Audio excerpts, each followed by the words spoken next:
Hello viewers, USA live থেকে আমি এমপল চলে এলাম আরও একটি নতুন ভিডিও নিয়ে। আজকে আমাদের এই ভিডিওর যে বিষয়গুলো নিয়ে আমরা কথা বলবো সেই বিষয়গুলোর হেডলাইন আমি প্রথমেই আপনাদের জানাতে চাই। মূলত আজকে থাকবে F4 ভিসার যে আপডেট নিউজ সেটা, এবং F4 ভিসাতে যারা ইউএসএতে খুব তাড়াতাড়ি আসতেছেন অথবা ভবিষ্যতে আসবেন তাদের জন্যে যেই এয়ারলাইন্সই ইউজ করুক না কেন, প্রত্যেকটা এয়ারলাইন্সেরই ইউএসএতে আসার আগে মাঝখানে একটি ট্রানজিট থাকে। তবে সেই ট্রানজিটে বিশেষ করে যারা F4 ভিসাতে আসে তাদের একটা ইমিগ্রেশন হয়, এবং আপনারা সবাই জানেন যে ইউএসএতে ঢোকার সময় একটি বড় ধরনের ইমিগ্রেশন হয়।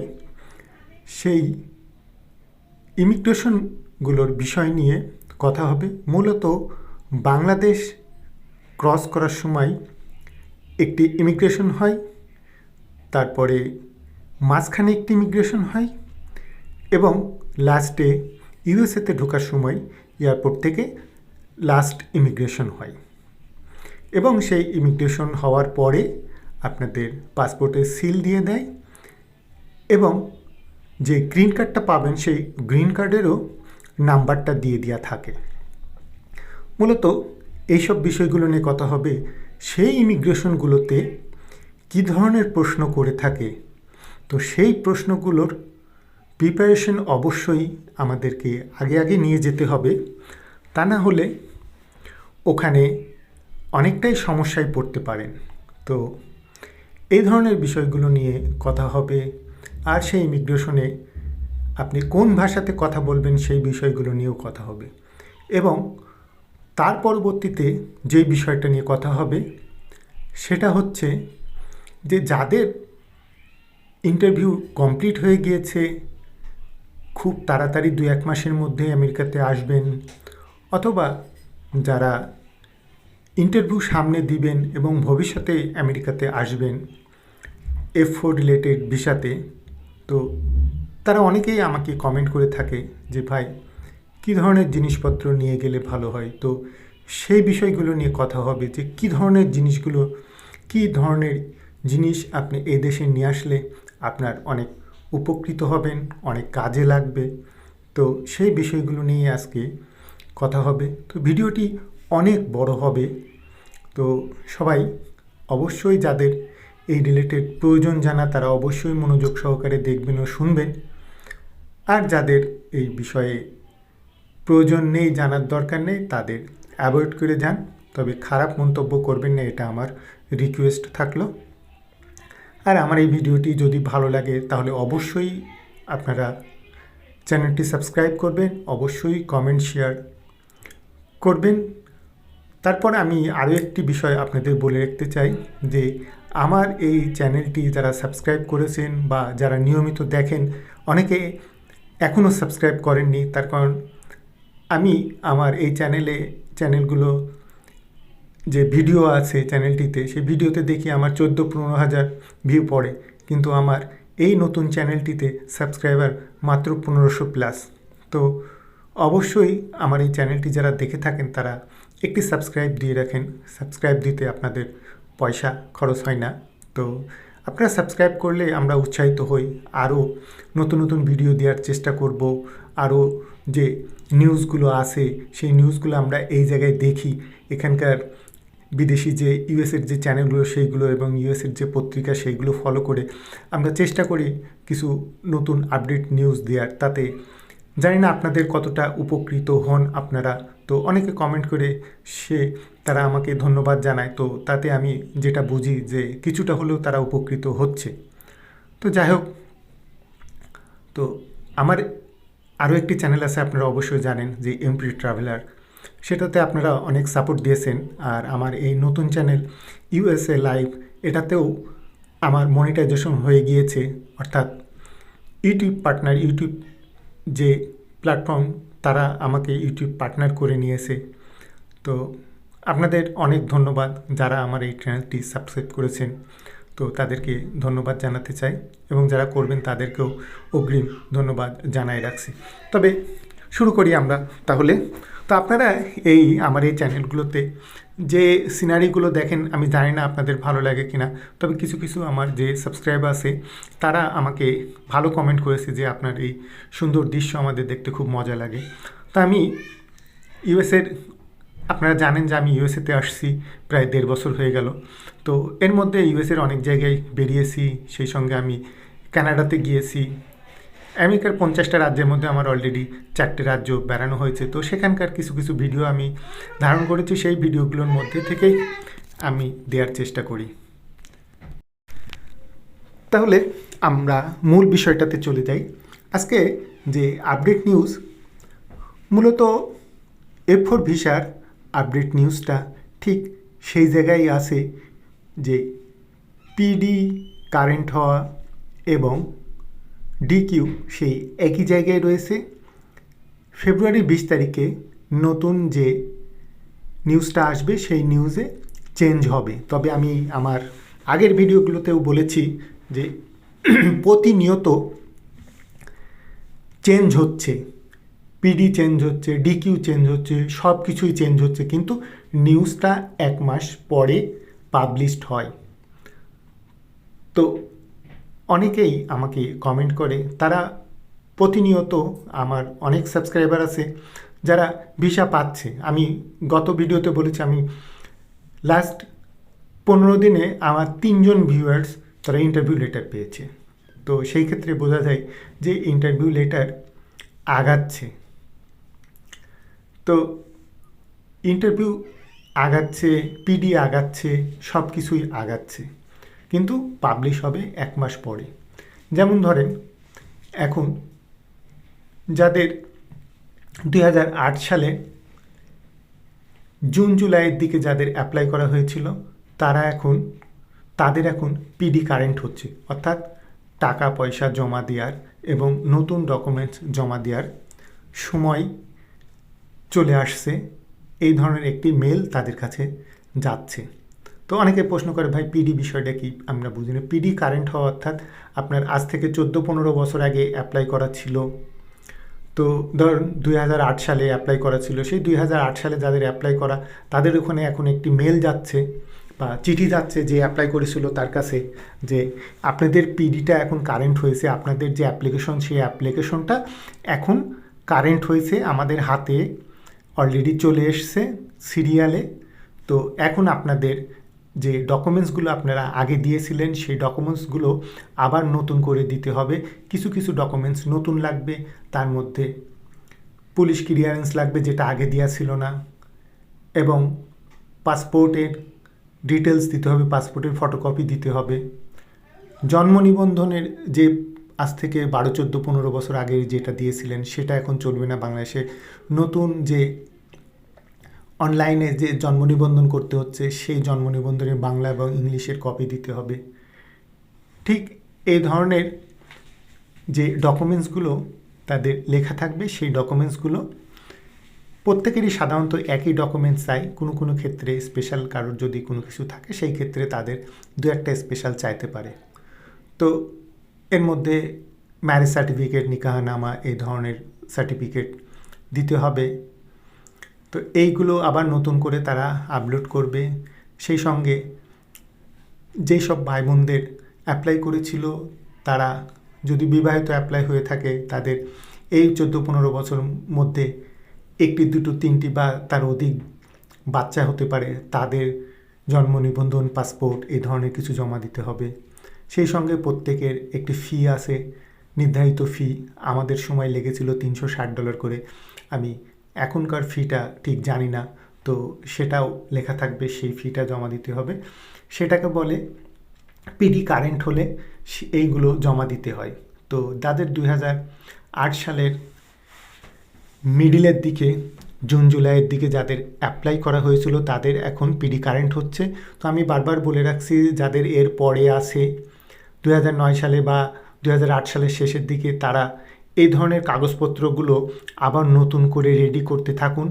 তো যে যত দ্রুত রেডি করে রাখবে, তার রিলেটিভ, তার ভাই বোন যত দ্রুত বলবে যে তোমার পিডি কারেন্ট হয়ে গেছে, এই কাগজপত্রগুলো জমা দিতে হবে, যে যত দ্রুত জমা দিতে পারবে তারটা তত দ্রুত ডিকিউ হবে। আমি এরকম দেখছি, তো যদিও ভিডিওটা বড় হয়ে যাচ্ছে, আপনারা কিছু মনে করবেন না। আমি এমন দেখেছি, আমার 2006 সালের আগস্টে অ্যাপ্লাই করা ছিল, আর আমার ডিকিউ হয়েছিল 2019 সালের ডিসেম্বর মাসে।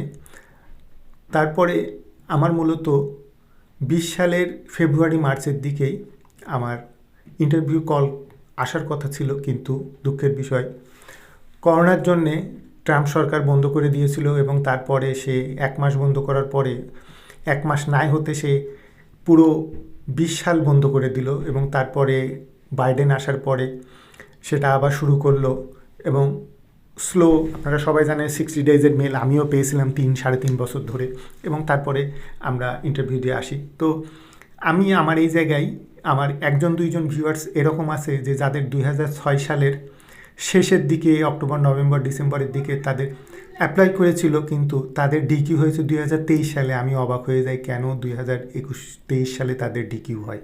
তো আমি তাদের প্রশ্ন করলাম যে আপনাদের কেন এত দেরি হলো, আমাদেরও তো ঠিক এরকম সময়ই অ্যাপ্লাই করা ছিল, আমি অলরেডি 1.5 বছর এই দেশে চলে আসছি, আমার 19 সালে ডিকিউ হয়, আপনাদের কেন 23 সালে ডিকিউ হলো?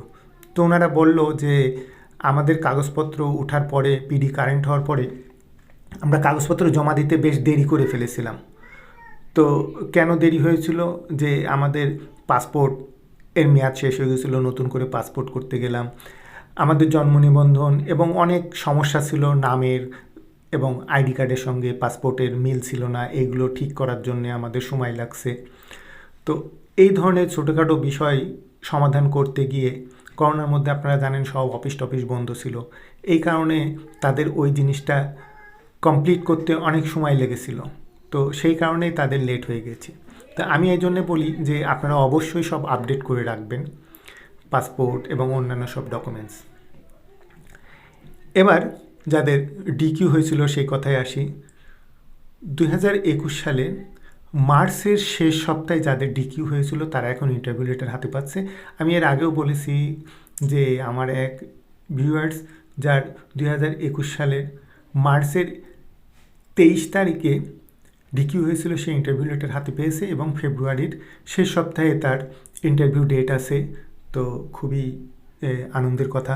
তো আমি বলবো যাদের 2021 সালের মার্চের পরে, এপ্রিল মেতে বা তারপরে যাদের ডিকিউ হয়ে আছে, তারা কাগজপত্র রেডি করতে থাকেন, তারা প্রস্তুতি নিতে থাকেন, ইন্টারভিউয়ের প্রস্তুতি নিতে থাকেন, আপনাদের ইন্টারভিউ লেটার চলে আসছে বলে। তো আপনারা প্রিপারেশন নিতে থাকেন। তো এটা গেল আপনার নিউজের বিষয়টা, যে কবে কাদের পিডি কারেন্ট হয়েছে, কবে ডিকিউ হয়েছে। তো আগামী ফেব্রুয়ারির 20 তারিখে পাবলিশড হবে নতুন নিউজ, সেই নিউজে কি চেঞ্জ আছে অবশ্যই আমি আপনাদের জানাবো। তো এখন এই ফেব্রুয়ারি 20 তারিখ আসতে আসতে অনেকেই তাদের ইন্টারভিউ লেটার পাবে, যেমন এপ্রিলেরটাও পেয়ে যেতে পারে, আবার 2008 সালে আগস্ট, জুলাই এই রকম সময় যাদের পিডি কারেন্ট হচ্ছে তাদেরটাও আগাতে পারে। তো সেটা যে নিউজের সময়ই আসবে এমন কোনো কথা নয়, আগে হয়ে যেতে পারে, কিন্তু সে আগেরটা আপনাদের যাদের হচ্ছে তারা যদি আমাকে কমেন্টে জানান যে আমার এই সময় অ্যাপ্লাই ছিল, আমার পিডি কারেন্ট হয়েছে, আমার এই সময় অ্যাপ্লাই ছিল, আমার এখন এই সময় ডিকিউ ছিল, আমি ইন্টারভিউ লেটার পেয়েছি, এই নিউজগুলো কিন্তু আমরা পাই, এবং এই নিউজগুলো যারা পাবলিশ করে সরকারি পক্ষ তাদের কাছেও আসে, তারা অ্যাম্বাসি থেকে কালেক্ট করে। তো আমরাও এই নিউজগুলো দিতে পারি। অনেক সময় আমার অনেক ভিউয়ার্স এ ধরনের বলে যে ভাই আপনার এটা ভুল হচ্ছে, এরকম না এরকম সময় এইটাই নিউজ পাবলিশড হয়েছে। কিন্তু নিউজ পাবলিশড হলে কি ওখানেই থাকে? ওইটি তো প্রতিনিয়ত আগাচ্ছে, প্রতিনিয়ত মানুষ পাচ্ছে। 1 মাস পরে যতটা আগায় ঠিক সেই জায়গার থেকে বলে, একদিনে তো সব আগায় না। তো মূলত এগুলোই ছিল। এখন আমরা মূলত যে বিষয়গুলো নিয়ে কথা বলবো সেটা হচ্ছে যে ঢাকা এয়ারপোর্টের ইমিগ্রেশনে কী প্রশ্ন করেছিল, তারপরে মাঝখানে আমাদের যে প্লেন ব্রেক ছিল, ট্যানজেট ছিল, সেই জায়গায় কোথায় ট্যানজেট ছিল এবং সেখানে কী ধরনের প্রশ্ন করেছিল ইমিগ্রেশনে, এবং new York JFK Kennedy airport সেখানে আমাদের কী ধরনের প্রশ্ন করেছিল, এইসব বিষয় নিয়ে আমরা কথা বলবো। যাই হোক, শুরু করা যায়। তো মূলত আমরা এয়ারপোর্টে কমপক্ষে 3.5 থেকে 4 ঘন্টা আগে আমরা পৌঁছে গিয়েছিলাম, এবং পৌঁছানোর পরে আমাদের লাগেজগুলো বোর্ডিং পাস করানো হচ্ছিল।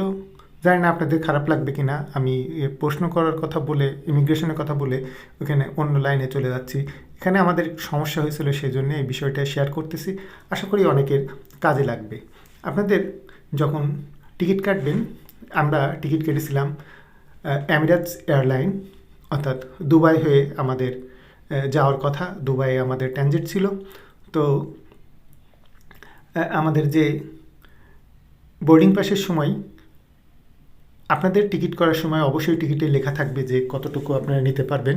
তো সেটার উপর বেসিস করে তো আমাদের লেখা ছিল 23 কেজি পার লাগেজ, এক একজনের জন্য 2টা লাগেজ, এবং একটি ছিল হ্যান্ড লাগেজ, তাতে 7 কেজি। তো আমাদের 23 কেজির বেশি ছিল, কোনোটাতে 24.5, কোনোটাতে 25, অ্যাভারেজ প্রত্যেকটাতেই 1.5 থেকে 2 কেজি বেশি ছিল। তো ওরা যখন একটা বা 2টা লাগেজ তুললো তখন দেখে যে 1 থেকে 1.5 কেজি বেশি। ওদের সুপারভাইজার আশেপাশে ঘোরাফেরা করছিল, উনি নজর রাখছিল। তো তখন যে লাগেজ ওয়েট করাচ্ছিল, যে সে বোর্ডিং পাস করাচ্ছিল, উনি বললো আপনাদের তো 2-3টে লাগেজেই 1-1.5 কেজি করে বেশি, আপনাদের আর একটা লাগেজ নিতে হবে, নিয়ে যেইগুলোতে বেশি আছে সেইগুলোর থেকে বের করে ওই লাগেজে ভরে তারপরে নিয়ে আসতে হবে। তো আমি বললাম আমাদের তো যে কয়টা লাগেজ সেইগুলোই আছে, এক্সট্রা লাগেজ করলে তো পয়সা লাগবে। উনি বললো হ্যাঁ, কিছু করার নেই, এক্সট্রা লাগেজের জন্য এক্সট্রা পয়সা দিতে হবে। তো এক্সট্রা লাগেজের জন্যে প্রায় 23,000 টাকার মতো আমাদের দিতে হয়েছিল। তো আর আমরা যেহেতু 4 জন মেম্বার ছিলাম, 4 দুগুণে 8টা বড় লাগেজ ছিল, 8টা বড় লাগেজ এরকম 1-1.5 কেজি করে বেশি, অর্থাৎ 8 দুগুণে প্রায় 16 কেজির মতো বেশি ছিল, বা তার একটু কম বা বেশি। তো এর জন্যে আমাদের 23,000 টাকা গুনতে হয়েছিল। তো আমি ওদেরকে অফার করেছিলাম যে আপনারা কিছু পয়সা নিয়ে আমাকে ছেড়ে দেন। তো ওনারা কোনো মতেই রাজি হলো না। তো জানি না, এটাই আমার ভাগ্যটা হয়তো খারাপ ছিল, আপনাদের ভাগ্য ভালো হলে। আমি শুনেছি এরকম যে 23 কেজির উপরে 24-25 কেজিও তারা অ্যাকসেপ্ট করে নিয়েছে। হয়তো আমার ভাগ্যটা খারাপ ছিল, তাই সে নেয়নি। আশেপাশে সুপারভাইজার ঘোরাফেরা করছিল, হয়তো সেটা খেয়াল করে উনি মাত্র 12-15 কেজির জন্য আমাকে পুরো একটা লাগেজ ধরাই দিল। আমার এক্সট্রা আরও প্রায় 23,000 টাকা আমার কাছ থেকে নিয়ে নিল। যাই হোক, এটা পার করে আমি যখন ইমিগ্রেশন পুলিশের সামনে এলাম, তখন একজন একজন করে যেতে হয়, আপনারা অনেকেই হয়তো জানেন। তো সেই ক্ষেত্রে আমরা যেহেতু ফ্যামিলি ছিলাম, আমি ফার্স্ট মেম্বার, আমি যেহেতু প্রায়োরিটি ম্যান ছিলাম, তো আমি আগে গিয়ে আমি বললাম আমাদের ফ্যামিলি ভিসা। তো উনি বললো ঠিক আছে, আপনারা সবাই একসঙ্গে আসেন। তো আমি আমাদের সবার 4টে পাসপোর্ট আমি দিয়ে দিলাম। তো ওনারা পাসপোর্ট স্ক্যান করলো, করার পরে ভিসা দেখে আমাকে প্রশ্ন করলো যে আপনারা কোথায় যাচ্ছেন। তো আমি তখন বললাম যে আমি USA নিউ ইয়র্কে। তো উনি এক্স্যাক্ট অ্যাড্রেসটা শুনতে চাইলো যে কোথায়। তা আমি আমার অ্যাড্রেসটা বললাম, অবশ্যই আপনারা সেই অ্যাড্রেসটা মনে রাখবেন, এবং যেহেতু ভিসাতে সব লেখা থাকে যে আমি কোথায় যাচ্ছি, এই ডিটেলস লেখা থাকে। তো তারপরে ওনারা বলল যে আপনারা কবে ফিরবেন, ফিরতি টিকিট কি করেছেন। তো আমি বললাম যে না, আমাদের কোনো ফিরতি টিকিট করা নেই, তার কারণ আমরা ইমিগ্রেন্ট ভিসায় যাচ্ছি। তো কতদিন থাকবো আমাদের ঠিক জানা নেই, তো সেই জন্যেই আমরা কোনো ফিরতি টিকিট করি নাই। তো ওনার পাশে আরেকজন অফিসার বসা ছিল। তো উনি বলল যে ইমিগ্রেন্ট ভিসা ওনারা আর এই দেশে আর আসবে না। তো আমি তখন উত্তরটা দিলাম যে না, কেন আসবো না, আমাদের তো এখানে আত্মীয় স্বজন সবাই রয়ে গেছে। তো উনি বলছে যে না, এই ধরনের ভিসাতে সাধারণত মানুষ আর আসে না। তো আমি বললাম যে আমরা তো ওখানকার এখনও তো সিটিজেন হয়নি, আমরা পার্মানেন্ট রেসিডেন্ট অর্থাৎ গ্রিন কার্ডধারী। আমরা ওখানে যাওয়ার পরে 5 বছর পরে আমাদের হয়তো সিটিজেন পরীক্ষা হবে, পাশ করলে তখন হয়তো অন্য বিষয়, কিন্তু তার আগে আমরা অবশ্যই আসব। যাই হোক, এ ধরনের প্রশ্ন করেছিল। তো ফ্যামিলি মেম্বার প্রত্যেকের ইন্ডিভিজুয়ালি নাম শুনেছিল যে আমার পরে তোমার নাম কি, আমার ওয়াইফের নাম কি, আমার বাচ্চাদের নাম কি, ওদের নিজেদের মুখ দিয়ে শুনতে চেয়েছিল। তো জাস্ট এইটুকুই প্রশ্ন করেছিল, আর কোনো প্রশ্ন করেনি। তারপরে আমরা ওখান থেকে বের হয়ে মোটামুটি আমরা প্লেনের দিকে আগাই, এবং তারপরে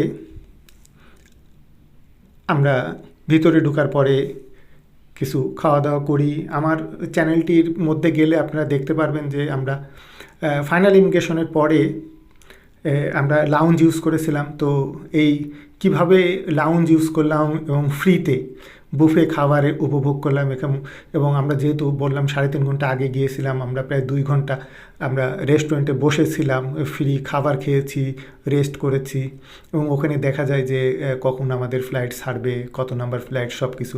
তো এই বিষয়ে যদি আপনারা ভিডিও চান অবশ্যই আমাকে কমেন্ট বক্সে জানাবেন, আমি আরও একটি ভিডিও দেব, এবং আমার চ্যানেল সার্চ করে দেখলে আমার আরেকটা চ্যানেলের মধ্যে এই ভিডিও আছে, এমপি ট্রাভেলারের মধ্যে গেলেও আপনারা দেখতে পারবেন। তো যাই হোক, তারপরে আমরা চলে গেলাম প্লেনে, এবং প্রায় 4 ঘন্টা, 4.25 ঘন্টা পরে আমাদের দুবাইয়ে যখন নামাই দিল।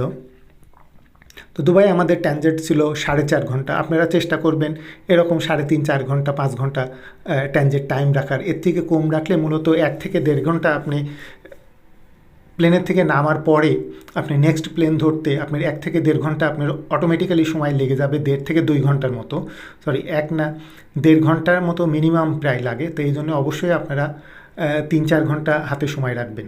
তো আমার 4.5 ঘন্টা সময় ছিল। আমি ইমিগ্রেশন করার পরে আবার দুবাইয়ের এয়ারপোর্টের অনেক সুন্দর সুন্দর লাউঞ্জ অর্থাৎ রেস্টুরেন্ট, সেই রেস্টুরেন্টে আমি আবার ফ্রিতে খাবার খেলাম, ওখানে রেস্ট করলাম। তো কেন করলাম আমি তো এর আগেই বলেছি, এই বিষয়গুলোতে জানতে হলে অবশ্যই আমাকে জানাবেন।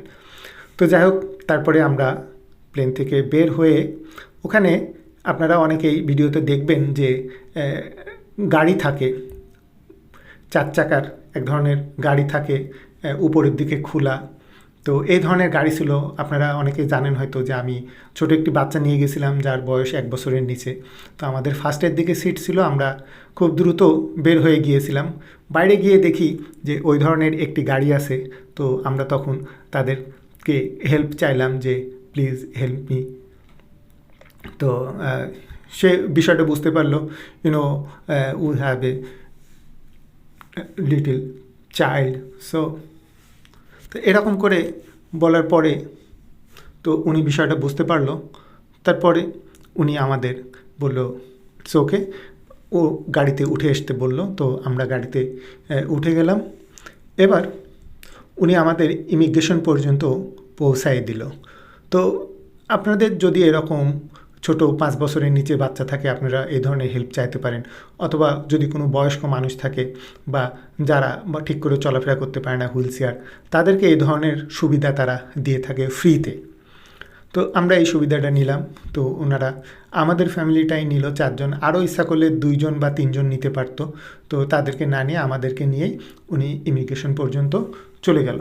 তো যখন আমরা ইমিগ্রেশনে বের হই তখন এই জায়গায় আমাদের লাগেজগুলো স্ক্যান করা হলো। তারপরে একটি ডেস্কে আমাদেরকে জাস্ট শুনলো যে আপনারা কোথায় যাচ্ছেন। তো এটি ইংলিশেই বলল, আপনারা একটু বোঝার চেষ্টা করবেন, অবশ্যই বুঝতে পারবেন, সবাই বুঝতে পারবেন আশা করি। তো আমি সেই অ্যাড্রেসটা বললাম। আরেকটা বিষয়, আপনারা অবশ্যই অ্যাড্রেসটা লিখে নিয়ে যাবেন কাগজে।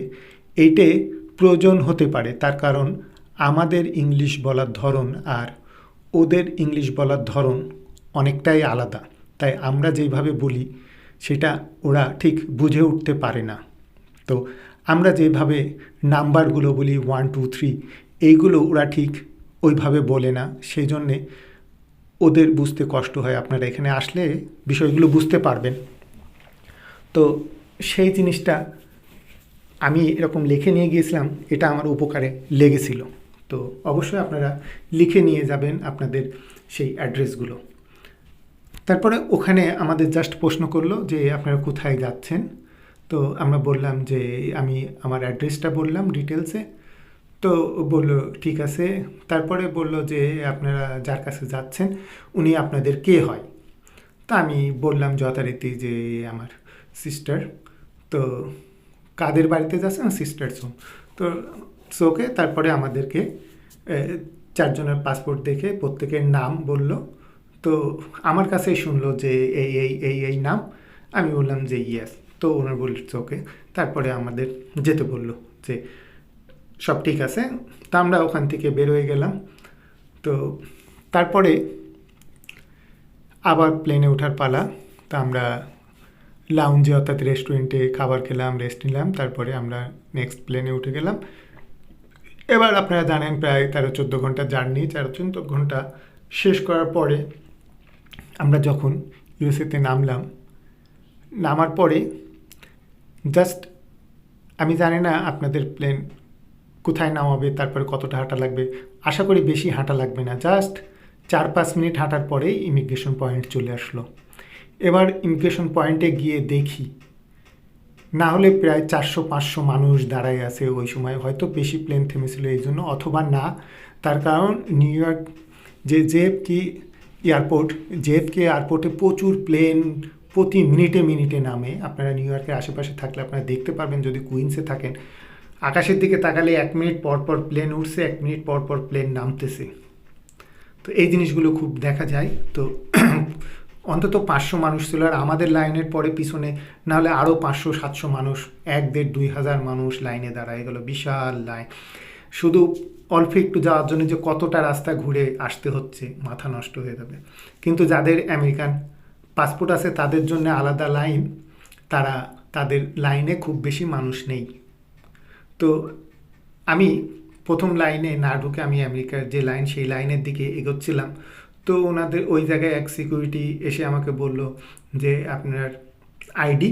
তা আমি তখন, আমার তো আইডি নেই, তখন আমি আমার পাসপোর্টটাই আমার আইডি। তো আমি আমার যখন পাসপোর্ট শো করলাম তখন বলল যে নো, উনি বোঝালো যে এটা ইউএস সিটিজেনদের জন্যে, তো ওইটাতে আমরা দাঁড়াতে পারবো না। তা আমি তারপরে যেটা খবর নিয়েছি যে আমাদের যখন গ্রিন কার্ড হয়ে যাবে, আমরা নেক্সট যখন বাংলাদেশ থেকে আবার ব্যাক করব তখন আমরা ওই লাইনে দাঁড়াতে পারবো। তার কারণ ওই লাইনটা হলো সিটিজেন এবং পার্মানেন্ট রেসিডেন্টদের জন্য, যারা লিগাল, যাদের কাগজ আছে তাদের জন্য ওই লাইন। তো আমরা তখনও তো আমাদের লিগাল কাগজ হয়নি, এ কারণে আমরা ওই লাইনে যেতে পারলাম না।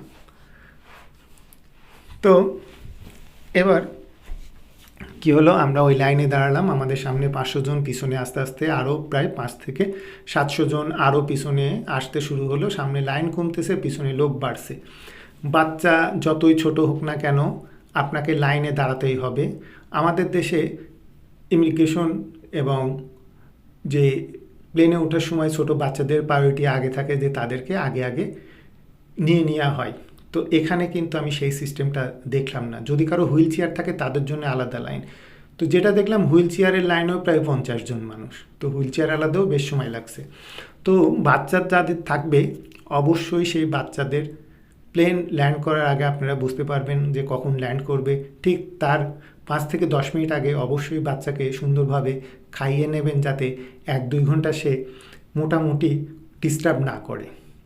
আমি অনেক বাচ্চাদের এরকম দেখলাম যে তারা লাইনে দাঁড়ায়ে কান্নাকাটি করতেছে, গড়াগড়ি দিচ্ছে, তার কারণ তার কাছে সেই ধরনের লাগেজ নেই, সেই বাচ্চাকে কি খাওয়াবে সেই খাওয়ানোর পুরো জিনিসপত্র নেই। তার কারণ আপনি প্লেনের মধ্যে যখন ছিলেন আপনার হয়তো সঙ্গে গুঁড়া দুধ ছিল। আপনারা সবাই জানেন যে বাচ্চাদের প্লেনে মূলত লিকুইড জাতীয় জিনিস নিয়ে আসতে দেয় না। তো সেই ক্ষেত্রে বাচ্চা থাকলে হয়তো অল্প একটু আপনার হট ওয়াটার নিয়ে আসতে দিতে পারে, কিন্তু সেটা আপনি কত সময় রাখবেন। কিন্তু প্লেনে থাকা অবস্থায় আপনি অবশ্যই বাচ্চাকে খাইয়ে নিয়ে আসবেন এবং সঙ্গে একটি ওই ধরনের ফ্লাক্স নিয়ে যাবেন। যদি খালিও করে দেয় যে না ওয়াটার নিয়ে যাওয়া যাবে না, আপনি তো প্লেনের মধ্যে পাবেনই। তো ঠিক আছে, প্লেনের মধ্যে থেকে আপনি গরম পানি ওদের কাছ থেকে চাইলে ওরা আপনাকে দেবে, আপনি ওইটে নিয়ে নেবেন এবং বাচ্চার দুধ খাইয়ে নিয়ে আসবেন এবং কিছু রেডি করে নিয়ে আসবেন যাতে ওই লাইনে দাঁড়ায় আপনি সেটি ইউজ করতে পারেন। তো অনেক বাচ্চা কাঁদছে, গড়াগড়ি খাচ্ছে, তো তাদের কাছে কোনো খাবার নেই, সেই বাচ্চাটা খাবারের জন্যই কাঁদছে, কিচ্ছু করার নেই। আমি এরকমও দেখেছি যে অন্য মানুষ তাদের বাচ্চা আছে তাদের কাছে, আমি এরকম একজনকে দেখলাম যার কাছে শুকনো খাবার ছিল বাচ্চাদের।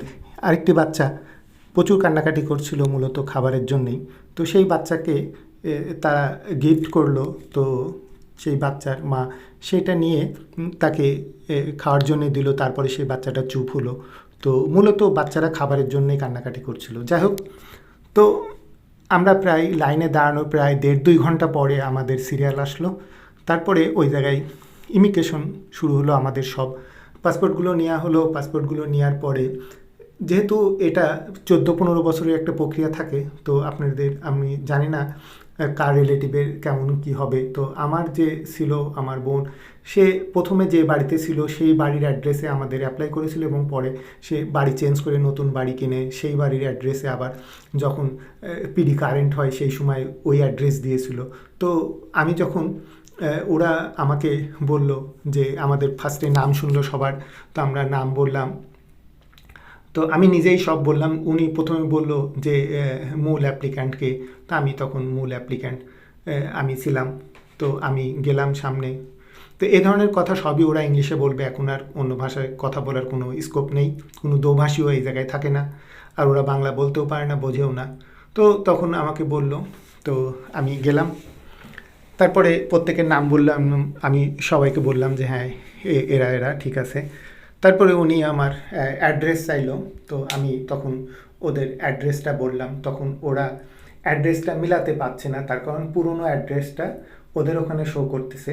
তো আমাকে 2-3 বার অ্যাড্রেসটা রিপিট করলো, আমি 2-3 বার সুন্দর করে বললাম। জানি না সে আমার ভাষা বুঝতে পারলো না না ওই বিষয়টা বুঝতে পারলো। তারপরে উনি বলল, উনি আমাকে একটি কাগজ দিল যে প্লিজ রাইট ইউর অ্যাড্রেস। তো আমি তখন আমার কাছে যেহেতু অ্যাড্রেসটা লেখাই ছিল, তাই আমি লিখতে গেলাম না, আমি সরাসরি অ্যাড্রেসটা মানিব্যাগ থেকে বের করে ওখানে সামনে দিয়ে, উনি খুব খুশি হলো। তো আমাকে থ্যাঙ্কস দিয়ে তারপরে অ্যাড্রেসটা যখন ওখানে প্রেস করলো তখন বলল যে হ্যাঁ তোমাদের অ্যাড্রেসটা তোমরা চেঞ্জ করেছো, তো হ্যাঁ এটা এই অ্যাড্রেসটাও আছে। তখন আমাকে বলল যে তোমরা কোন অ্যাড্রেসে তোমাদের গ্রিন কার্ডটা নিতে চাও। তো এখন আমাদের যে প্রক্রিয়াটা থাকবে গ্রিন কার্ডে, তো আমি তখন বললাম যে লাস্ট যে অ্যাড্রেসটা, আমি আবার ওই অ্যাড্রেসটা বললাম যে যেটে তার হাতে দিয়েছে, আমি বললাম যে এই অ্যাড্রেসটাতে আমরা গ্রিন কার্ড পেতে চাই। তো উনি বলল ঠিক আছে। তারপরে উনি প্রেস করলো, করে ওটা কনফার্ম করলো। এবার আমাদের 4 জনের পাসপোর্ট নিয়ে উনি বলল যে প্লিজ ফলো মি।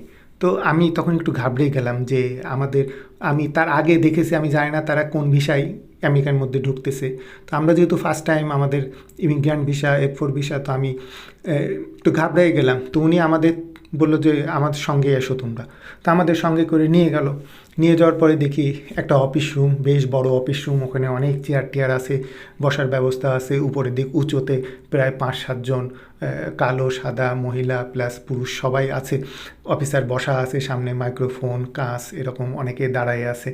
তো আমাদেরকে ওই ভিতরে নিয়ে গিয়ে বললো যে এখানে বসো, আর ওই পাসপোর্টগুলো একজনের হাতে ধরাই দিল। দেওয়ার পরে আমাদের বললো যে বসতে, আমরা বসে আছি, আর উনি ওই পাসপোর্টটা দিয়ে, যে ইমিগ্রেন্ট অফিসার ছিল উনি চলে গেল।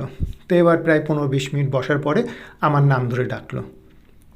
তো আমার নাম ধরে ডাকার পরে আমার ফ্যামিলি, আমরা সবাই উঠে দাঁড়ালাম এবং সময় সামনের দিকে এগোলাম। তখন উনি বলল যে আমার নাম, আমি যেহেতু ফার্স্টে গেলাম, তো আমাকে বললো যে তুমি আসো, বাকিগুলো সব বসে থাকো। তা আমি গেলাম। যাওয়ার পরে উনি আমার নাম শুনলো এবং পাসপোর্ট দেখালো, এটা তোমার পাসপোর্ট, আমি ইয়েস। এবং বাকি 3টে পাসপোর্ট খুলে দেখায়, বললো যে তোমার ফ্যামিলি এবং তাদের এই নাম। আমি বললাম হ্যাঁ ঠিক আছে। তো উনি বললো যে তুমি কোন অ্যাড্রেসে যাচ্ছ, তোমার সেই অ্যাড্রেসটা বলো। তা আমি তখন আমার সেই অ্যাড্রেসটা বললাম।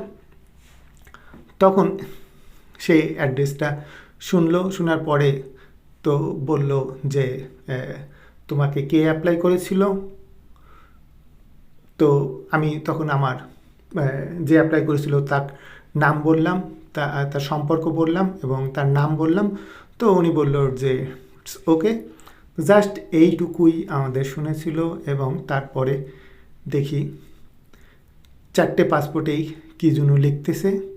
মূলত যেটি লিখতেছিল সেটা হলো গ্রিন কার্ড নাম্বার। প্রত্যেকের পাসপোর্ট যখন অফিসে নিয়ে যাবে, অফিস থেকে নেওয়ার পরে একটি সিল দেবে এবং সিগনেচার দেবে এবং তার পাশে গ্রিন কার্ড নাম্বার দেবে, যেটি আমাদের পাসপোর্টে যেমন একটা নাম্বার থাকে ঠিক ওই ধরনেরই একটা অক্ষর দিয়ে নাম্বার দেওয়া থাকে এবং সেটা প্রত্যেকটা পাসপোর্টেই দেওয়া থাকবে ভিন্ন ভিন্ন টাইপের নাম্বার।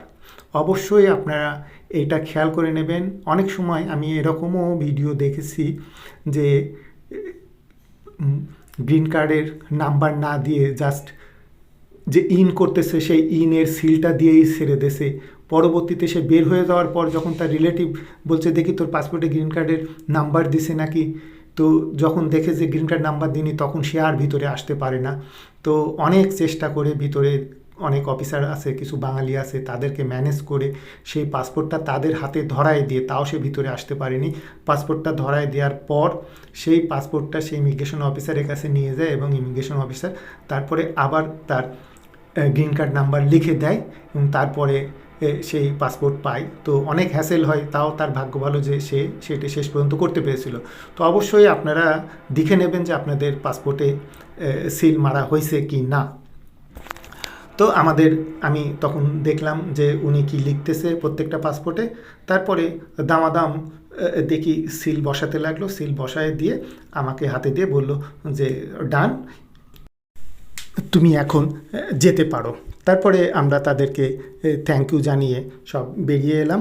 তো এই অফিসে যাওয়ার সময় কিন্তু আপনার সঙ্গে যে লাগেজ থাকবে সেইগুলোও কিন্তু সঙ্গে ভিতরে নিয়ে যেতে দেয় না, সব পাশে বাইরে অফিসার থাকে, ওর কাছে রেখে আসতে হয়। এবার তারপরে উনি একটি স্লিপ আমাদের হাতে ধরিয়ে দিল। সেই স্লিপটা বাইরে একজন বসে আছে, তার হাতে ওই স্লিপটা দিতে হয়। তারপরে আমরা যখন ওই স্লিপটা তাকে দিলাম, সে বলল এবার তোমরা যেতে পারো।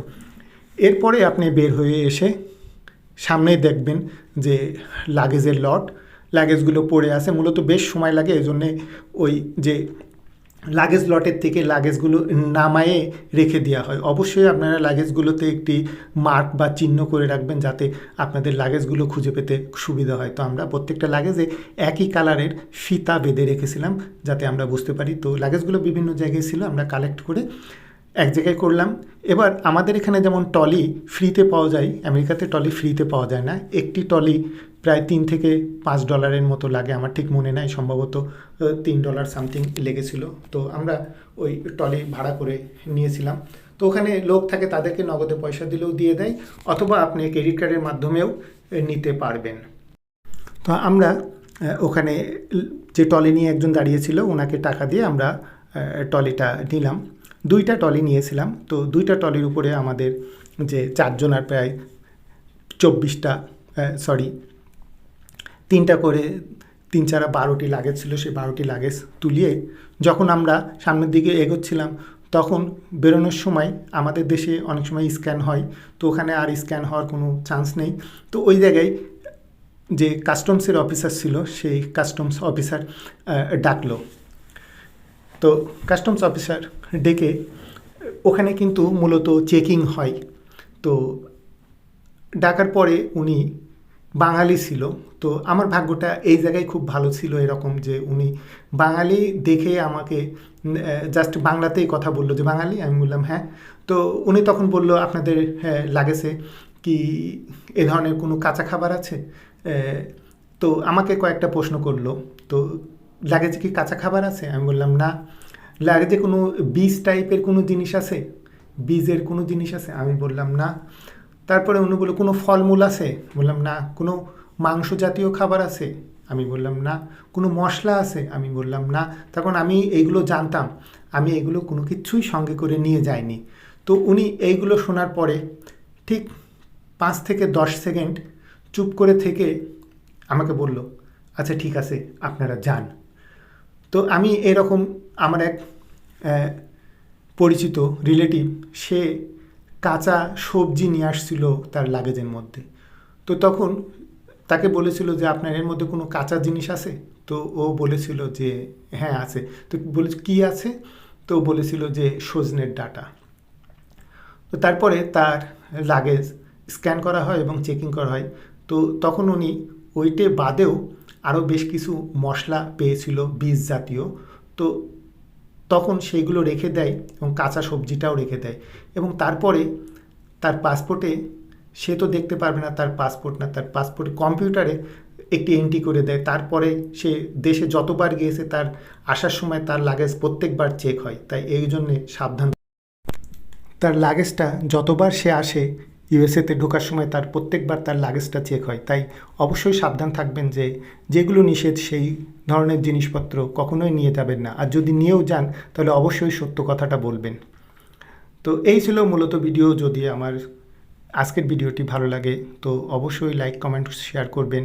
আর চ্যানেলটি অবশ্যই সাবস্ক্রাইব করবেন যারা আগে সাবস্ক্রাইব করেননি। ভিডিওটি অনেক বড় হয়ে গেল, অনেক আবোল তাবোল কথা হয়তো বলে ফেলেছি, যেটা দরকার না তারপরেও হয়তো বলেছি। অনেক বড় কিছু হয়ে গেল, তো আমাকে অবশ্যই ক্ষমা সুন্দর দৃষ্টিতে দেখবেন। আর যদি ভালো লাগে অবশ্যই সেটাও বলবেন যে ঠিক আছে। যাই হোক, এই ধরনের ভিডিও যদি আরও চান তাহলে অবশ্যই কমেন্ট বক্সে লিখে জানাবেন, তাহলে আমি আরও একটু উৎসাহিত হব এবং এই ধরনের ভিডিও বানাতে চেষ্টা করব ভবিষ্যতে। তো সবাইকে আরও একবার শুভেচ্ছা এবং সবাই সুস্থ সুন্দর থাকবেন, খুব দ্রুত আমেরিকায় চলে আসেন এই আশা